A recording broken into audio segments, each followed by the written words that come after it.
Kubaka urugo ntago ari ugukina. Aya magambo uzayumvana abantu benshi bagaragaza yuko kubaka urugo atari ibintu umuntu akwiye kwisukira, ahubwo ko akwiye kubanza akabitekerezaho, agasobanukirwa neza icyo agiye gukora icyo ari cyo. Abantu benshi bakunda kubaka urugo ariko batabanje kubitekerezaho ngo bamenye ngo ibi bintu ngiyemo bisobanura iki?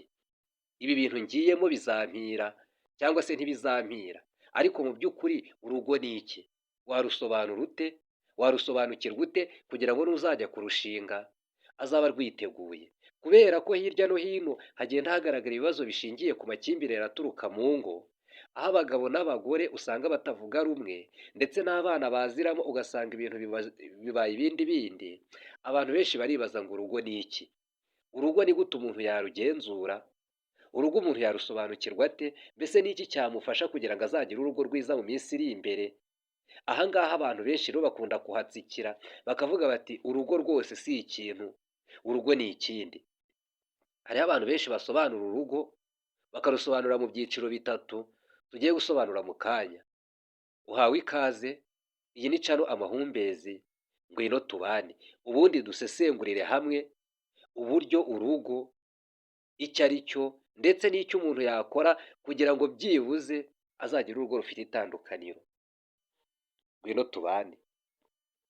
Urugo abantu benshi barusobanura nk'inyanja, abandi basobanura urugo nk'ishyamba, abandi basobanura urugo nk'igihugu.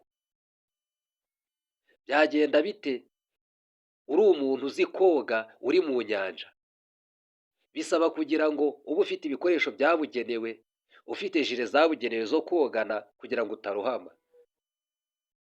Niko n'umuntu ushinga urugo akwiye kuba ameze, kandi ukwiye kuba waritoje koga, kuko ntabwo wapfa kujya mu nyanja ngo ugeremo rwagati utazi koga ngo biguhire.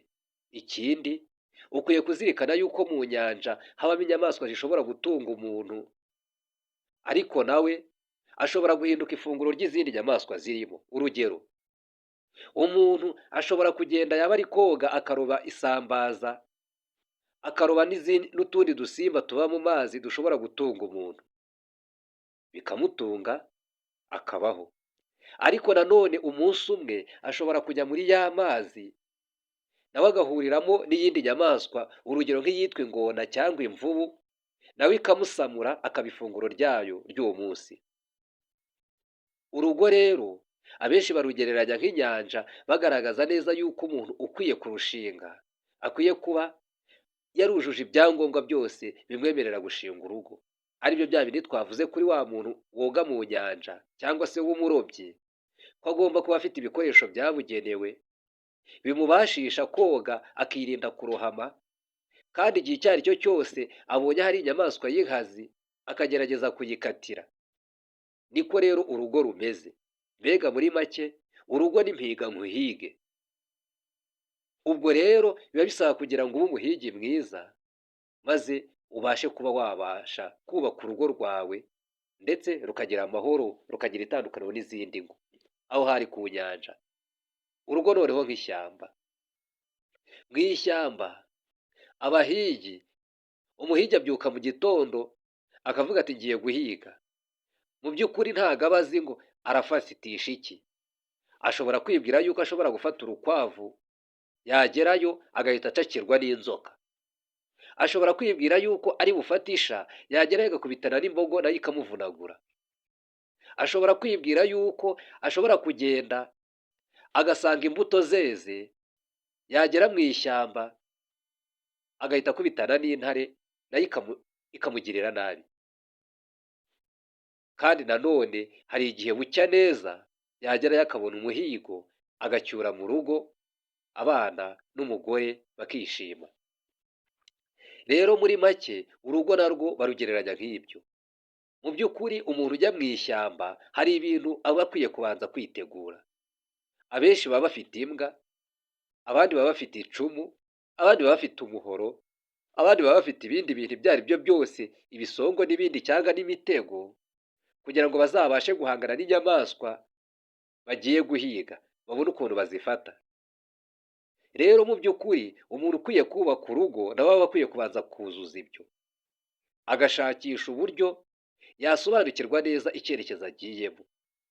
Niba umuhigi yitegura akitegura icumu, nawe mu rugo rwawe mbere yo kurushinga ukwiye kugira icyo witegura. Niba umuhigi yitegura imbwa zo kumufasha gushakisha uburari bw'inyamaswa, nawe mu rugo rwawe ukwiye kugira icyo witegura.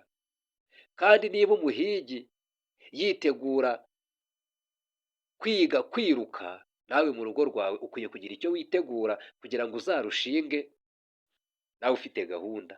Ariko nanone hari ibyago biza bidateguje nk'iriya ntare. Buriya umuhigi ntabwo atekereza yuko intare iri buze kumucakira, ariko nabyo aba abizirikana. Niyo mpamvu agenda yigengeseye areba kure ngo arebe ko nta nyamaswa y'inkazi ishobora kuza kumutungura. Nawe agenda yigengeseye nyine, namwe murabyumva, aba ari mu ishyamba. N'urugo rero narwo rusaba kwigengesera, ukamenya aho uri, ukamenya aho ujya, ukamenya n'aho wavuye. Ibyo byose ukabizirikana kugira ngo ubashe kubaka urugo rwiza. Ukamenya abo uri kumwe nabo, ukamenya abo mujyana, ibyo byose ukabyubahiriza, ukamenya imico yabo, ukamenya icyerekezo cyabo, mbega ukamenya n'uburere bwabo. Ibyo ni byo byagufasha kubaka urugo. Ariko urugo rukaguma ruba ikibazo, abantu bavuga bati urugo ni iki? Bamaze kubisesengura gutyo, undi nawe aravuga ati urugo ni nk'igihugu. Igihugu murakizi, igihugu ubundi kigizwe n'abantu n'ibintu. Ariko ubundi iyo bavuga igihugu baba bavuga abantu bagituye. Ubwo muri make urugo ni nk'igihugu. Igihugu rero gikenera ibintu byinshi. Igihugu gikenera ibikorwa remezo, imihanda, amavuriro, amashuri, amasoko, inyubako, mbega n'ibindi bintu ibyo ari byo byose byagufasha kubaho neza muri ubu buzima. Igihugu kigira amaminisiteri menshi: minisiteri y'ubuhinzi n'ubworozi, minisiteri y'ubucuruzi n'inganda, minisiteri y'ubukungu, minisiteri y'ibindi ibyo ari byo byose, minisiteri y'ububanyi n'amahanga n'ibindi. N'urugo narwo ni uko rumeze. Mu by'ukuri nk'uko igihugu kitabura ibibazo, niko n'urugo rutabura ibibazo. Murabizi, iyo umuntu amaze kuba perezida ntabwo abura abamurwanya, kandi muri abo bamurwanya inshuro nyinshi baba bifuza nabo kwicara kuri wa mwanya. Ubwo rero urugo nk'igihugu, burya iyo uyoboye urugo haba hariho undi muntu ushaka nawe kuba yaruyobora, kubera ko aba atazi ibibera muri urwo rugo imbere, aba yumva urugo rwawe ari rwo rwiza kuruta izindi ngo zose. Niyo mpamvu hariho abantu benshi bashobora kuzakwinjirana bashaka kugira ngo urugo rwawe barugenzure, ndetse byaba ngombwa ugasanga uruvuyemo barugiyemo, haba ku ruhande rw'umugabo cyangwa ku ruhande rw'umugore. Ibyo bikunda kubaho. Rero turamutse dufatiye ku rugo nk'igihugu, uzasanga urugo burya rutuzuza byose nk'uko igihugu kituzuza byose. Muzasanga igihugu gifite minisiteri y'ubworozi, ubworozi bugenda neza mu gihugu; minisiteri y'ubuhinzi, ubuhinzi bugenda neza mu gihugu. Ariko byagera ku ishoramari ugasanga imyaka iri hasi n'amatungo ari hasi, abaturage bakijujuta bakavuga bati ntabwo tuzongera guhinga, ntabwo tuzongera korora kubera ko ibiciro biri hasi. No mu rugo niko bimeze. Ibintu bishobora kuba bigenda neza, ibintu byose mubifite, ariko hakaboneka ikintu kimwe gituma urwo rugo rubura amahoro. Habaho minisiteri y'umuryango mu rwego rw'igihugu.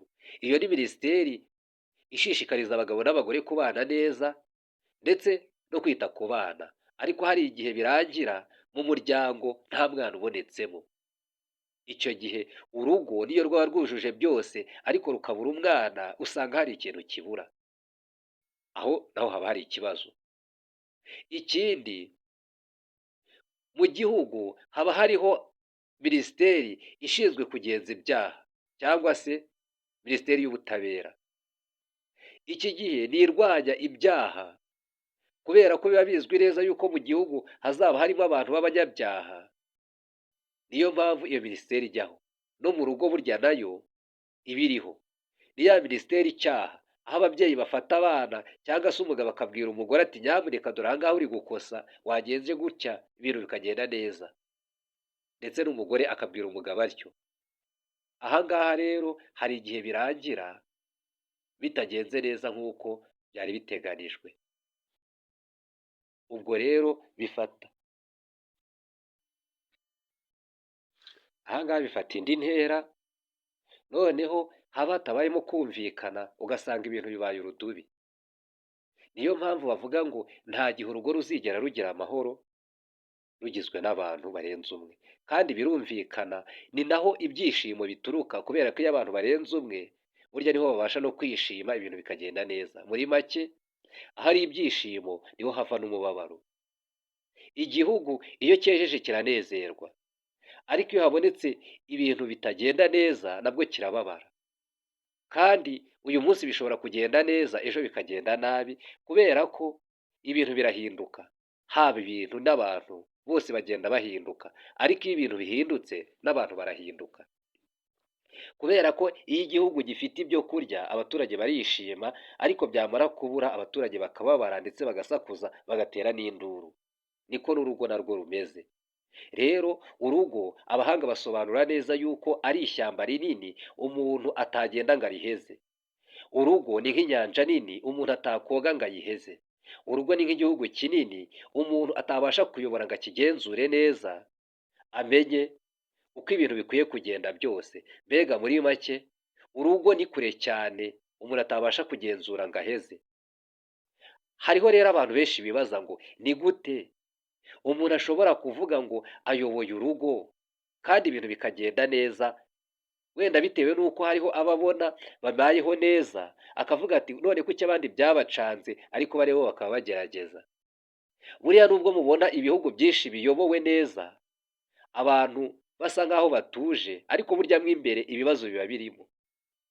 Ibibazo bituruka hanze bishobora kuba bidahari, ariko mo imbere ibibazo biba birimo. Haba harimo abajura, haba harimo abasambanyi, haba harimo abicanyi, haba harimo abagome bandi barimo imbere, ariko nyine hanze bikaba bitari byagera hanze.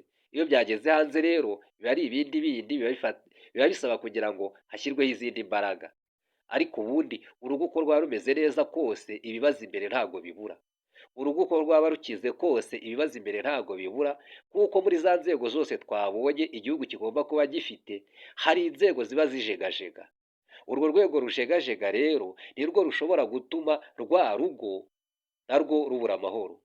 Urugo rushobora kuba rutoroye ariko rufite ibindi byose. Uko byagenda kose urwo rugo rurajegajega. Urugo rushobora kuba rufite amafaranga ahari menshi ndetse, ariko hakagira icy'ingenzi babura. Bakabura ubuzima bwiza, hashobora kuba harimo umuntu ufite uburwayi budakira, uko byagenda kose umunezero urabura. Urugo rushobora kuba ruri aho ariko hakaba harimo umwana wananiranye. Uko byagenda kose uwo nguwo aba ari intaza, igihe icyo ari cyo cyose urwo rugo nta munezero rugira. Mbega muri make, umunezero w'urugo ni umuntu wishakamo. Niba uri umugabo ushobora kwishakamo umunezero uvuga uti ibigenda neza ni ibi ngibi, ibitagenda neza ni ibi ngibi, ariko uko byagenda kose ndakora iyo bwabaga ejo bizagende neza. Kandi niba uri umugore nawe ni uko, uba ukwiye kuvuga uti uyu munsi nubwo bino bintu bitagenda neza, ndizera yuko ejo bizagenda neza. Umunezero w'urugo niwe wishakamo, naho nta gihe umunezero w'urugo uzawushakira kuri mugenzi wawe. Oya, mugenzi wawe nawe afite ibindi bintu bimubangamiye, niyo mpamvu kumushakaho umunezero nabyo ntabwo ari ibintu bishoboka. Hariho abagabo benshi rero bakunda kugenda bakabwira abagore babo ngo nutanyubaha nanjye sinzakubaha. Uba wakishe. Ahubwo niba ushaka kugira ngo umuntu akubahe, tanga nawe icyo cyubahiro azakikugarurire. Nudakora ibi ngibi nanjye sinzagukorera ibi. Uba wakishe. Ahubwo bikore nawe azakora ibindi bikugarukire. Aho ngaho rero kwicisha bugufi nibyo bikunda kunanira abantu benshi. Buri muntu wese agashaka kugira ngo urugo rugenzure, ariko ntazirikane neza ko urugo ari urwa babiri. Tubimenye, burya umugore ngo ni urwabya rworoshye, urwabya muraruzi, abenshi bavuga ikibindi, ni ikibindi cyoroshye. Bishatse kuvuga ngo igihe icyo ari cyo cyose umugore arangwa no kwifuza. Kwifuza ubundi nibyo biranga umugore, noneho umugabo akarangwa no gutanga ibyifuzo cyangwa se kuzuza ibyifuzo by'umugore. Muri make, umugore yifuza ibintu byinshi, ubwo n'umugabo agomba gutanga ibisubizo by'ibintu byinshi. Kandi ntabwo byashoboka ko umugabo yuzuza ibyifuzo by'umugore byose. aho ngaho ijambo ry'Imana rigaragaza ngo kwifuza kwawe kuzaherera ku mugabo. Abasomye ijambo ry'Imana murabizi, kubera ko nko mu Itangiriro ibice 3 umurongo wa 16 haravuga ngo kandi Uwiteka abwira uwo mugore ati kugwiza nzagwiza cyane umubabaro wawe ufite inda, uzajya ubyara abana ubabara, kwifuza kwawe kuzaherera ku mugabo nawe azagutwara. Mbega ubwo muri make abagabo ntabwo bakwiye kwijujuta ngo umugore yasabye igitenge, umugore yasabye inkweto, umugore yasabye ibyo kurya, umugore yasabye kiriya, kuko iryo ni ihame rizagenga abagabo ubuzima bwabo bwose. Mbega muri make umugabo abereyeho kurangiza cyangwa se gusoza ibyifuzo by'umugore, kandi umugore nawe abereyeho kwifuza igihe cyose. Mbega muri make nta kunyurwa hagati aho, ahubwo buri muntu wese atekereza icyo undi yamukorera. Muri make uyu munsi nugura iki ngiki ejo uzakenerwa ho kugura kiriya, kubera ko ibyifuzo by'umugore nyine bizasozwa n'umugabo. Mbega muri make umugabo akwiye gukora cyane kugira ngo agire bimwe mu byifuzo by'umugore akemura, ariko nawe ntabwo azakora byose, kuko n'ubundi aho ngaho niho imbaraga z'umuntu zirangirira. Muri make nta mugabo ushobora gusoza ibyifuzo by'umugore byose ngo abishyire ku ruhande, ahubwo umugabo wese akwiye gukora ibishoboka. Icya mbere, kwifuza k'umugore gushobora gutuma umugabo ajya mu myenda myinshi, birashoboka. Niyo mpamvu umugabo washinze urugo nawe aba akwiye kumera nka wa muhigi ukwiye kumenya neza ibiri mu ishyamba. Akwiye gukora ibishoboka byose, agakoresha imbaraga ze nk'uko zikwiriye, ariko nanone akirinda yuko ibyifuzo by'umugore bimuganza. Twongere tubisubiremo, ntabwo abagore aribo bifuza gusa, n'abagabo barifuza, ariko abagore ibyifuzo byabo bigomba gukemurwa n'abagabo, nk'uko nanone abagabo hari ibyifuzo nanone bigomba gukemurwa n'abagore. Ariko ijambo ry'Imana ryo rigaragaza neza yuko igihe icyo ari cyo cyose umugore atatse aba ari mu kuri, aba ari mu kuri, kuko ibyifuzo bye bizaherera ku mugabo, kandi umugabo nawe azamutwara. Mbega muri make umugabo niwe ukwiye gutanga icyerekezo cy'urugo rwe, akagira aho arwerekeza.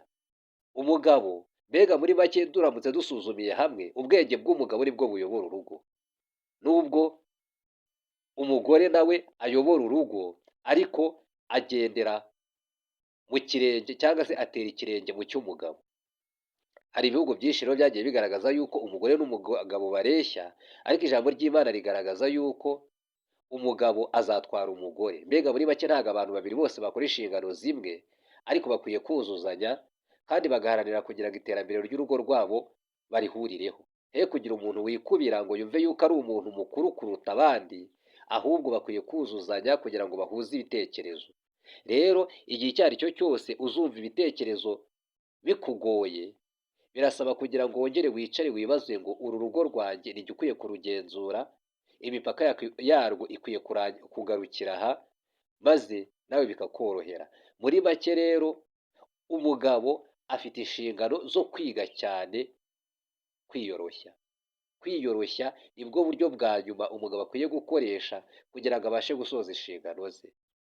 Kwiyoroshya nibwo buryo bwiza umuntu wese akwiye gukoresha kugira ngo abashe kugira ibyishimo muri we. Ariko ubundi muri rusange nta gihe na kimwe urugo ruzagira byose nk'uko bikenewe.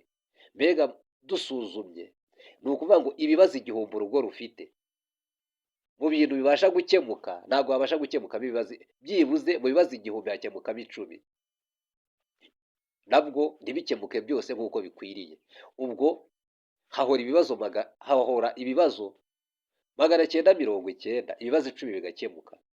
Kuko urugero mushobora kuba mubura byinshi cyane ariko mukabona kimwe muri ibyo. Namwe musuzume ibibazo mufite, musuzume n'ibisubizo mufite, murasanga ibibazo biruta kure cyane ibibazo mufite, cyangwa se ibibazo biraba biruta kure cyane ibisubizo mwabonye. Urugo rwawe nurutunganya neza, ukicisha bugufi, ukizera Imana, ukizera yuko ejo yagukemurira ibibazo, hari ibibazo byinshi uzirengagiza ugasanga byakemutse mu buryo nawe utazi. Mbega muri make hari igihe umuntu aba afite ibibazo bimwe bikazikemura nta kindi kintu akoze cyo kubikemura. Hari n'ibindi ushobora gukemura. Urugero, ushobora kuba warahinze utegereje imvura, icyo kibazo ntabwo wagikemura usibye kwihangana ugategereza ko Imana izatanga igisubizo. Ushobora kuba warashatse ukabura urubyaro, icyo kibazo ntabwo wagikemura usibye gutegereza Imana ikazaguha igisubizo. Ushobora kuba uri aho udafite ubushobozi ugakora bikanga, wewe uzakomeze ukore, Imana izakore ibyayo. Mbega muri make reka dusoze tuvuga ngo urugo ni ishuri ritarangira, ni ishuri umusaza atagomba kuvuga ngo yararirangije kuko nawe aguma abona ibintu bishyashya. Ari umwana, ari umusore, ari umusaza, urugo ni ishuri ritarangira. Urugo ni nk'inyanja, urugo ni nk'ishyamba, urugo ni nk'igihugu. Mukomeze kugira ibihe byiza, mwari muri kuri cano Amahumbezi. Niba utarakora subscribe ushobora gukandaho, ntacyo byagutwara, tukajya twibanira no mu biganiro byacu bitaha. Mukomeze mugire ibihe byiza, kuri mikoro ya Niyonsaba Justin, mugire amahoro.